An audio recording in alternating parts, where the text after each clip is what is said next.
Hi, I'm Kari Neumeyer. I always introduce myself at Red Wheelbarrow meetings as writing about dogs. So I was delighted that there were dogs in the story, but I was given vicious dogs to work with. I would always prefer to write about loving, adorable dogs, but these were evil dogs. So this is from chapter 3, and there's a character who's never heard from since after the scene. His name is Katsu, and he's one of Yamashita's gardeners. Katsu heard the snarls and shrill barks while creeping down the spiral staircase to the wine cellar. Opening the cellar door a sliver, he was met with the stench of wet oak and dog fur. Ibis sat for him, her closed mouth and still tail showing no warmth or puppy-like playfulness, just patience, politeness. Katsu held the door open, and Ibis skulked past him. He watched the other 4 dogs fight in pairs of 2. He didn't know their names, but could see that the mean one, Thunder, was winning against the smaller one, Orchid, who was bleeding from the neck.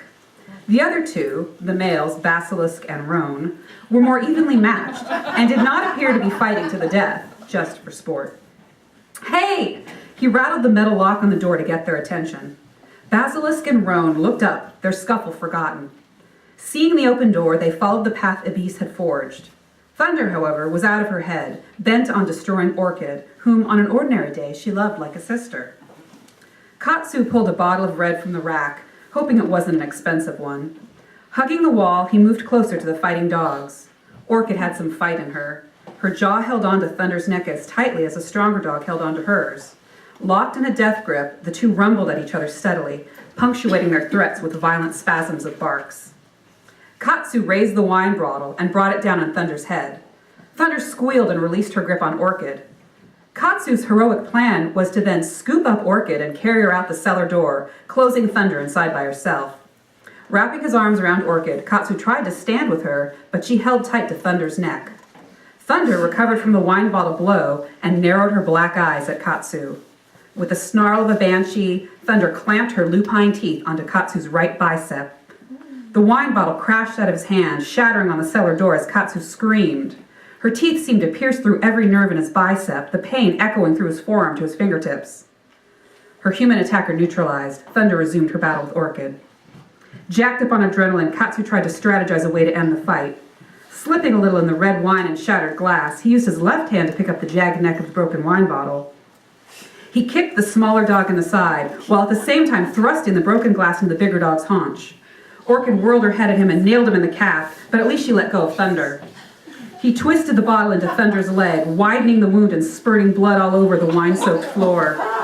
Leaving the bottleneck in Thunder, he kicked her across the room before hooking his fingers under Orchid's collar and dragging her by it out the cellar door.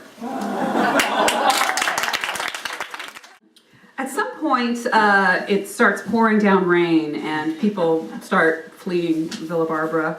And it is revealed that the evil dogs have some sort of power of possession. And this picks up with Dr. Fogarty and Nurse Mull, who have gotten back in the car to leave, but they have not been able to leave because of the rain. Nurse Mull rested her head against the cool, rain-streaked glass of Dr. Fogarty's car. Fogarty, realizing that his car was stuck in Villa Barbara's driveway until the storm let up, had fallen back asleep.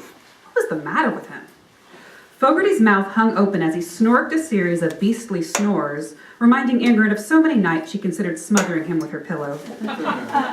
Straightening up and smoothing her still crisp white nurse's uniform, Ingrid turned to face the doctor, planning to push him onto his side and end the guttural assault on her senses. Instead, she admired his voluptuous lips, parted beneath his inky mustache, a glisten of drool at the corner of his mouth. Even in sleep, he seduced her. Ingrid thought of passing the time in a zestier pursuit and reached a hand toward Fogarty's belt buckle. A skeleton-rattling screech tore Ingrid from her erotic reverie, and the Monte Carlo rocked from the weight of a four-legged projectile, throwing itself against the passenger window. The pointed tips of Orchid's untrimmed claws scraped down the window.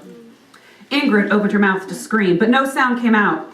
A howling wind surrounded the Monte Carlo, and Ingrid reached for the door handle to hold it shut, in an irrational fear that the wind might blow it open or that Orchid might develop opposable thumbs and open it herself. Ingrid Ingrid's actions became a self-fulfilling prophecy. In reaching for the handle, she inadvertently opened the door. The gust tore the door from the car, exposing Ingrid to the bluster and Orchid's snarling maw. And still Fogarty slept? Ingrid kicked the dog's head with her white leather nurse's shoe and scrambled out of the car, hoping her athletic legs could power through the mud and get her inside the Arboretum before Orchid tore her apart. Foiled by her knee-length skirt, she tumbled into the sodden earth, sliding further into a mud puddle as she tried to regain her footing. Orchid was on top of her then, white fur masked with the slick mud that now coated Ingrid's uniform as well.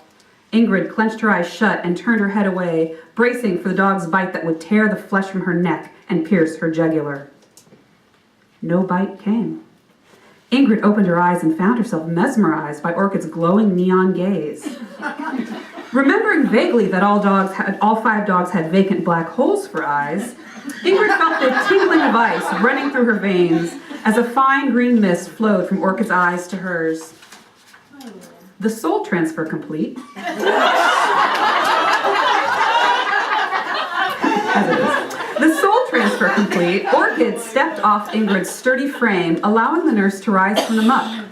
Ingrid sloshed up the hill to the Arboretum, Orchid walking dutifully beside her. A cast iron pot smashed through the front window of the greenhouse, shattering pieces of glass that lodged in Ingrid's Grecian features. Thunder leapt out through the window, followed by a hulking man dressed in a fine brown suit. Though his jaundiced skin hung loose on his face, and he seemed to walk without lifting his feet from the ground, Ingrid recognized him from the portrait hanging above one of the fireplaces in Barbara's home. Gordon Eubank.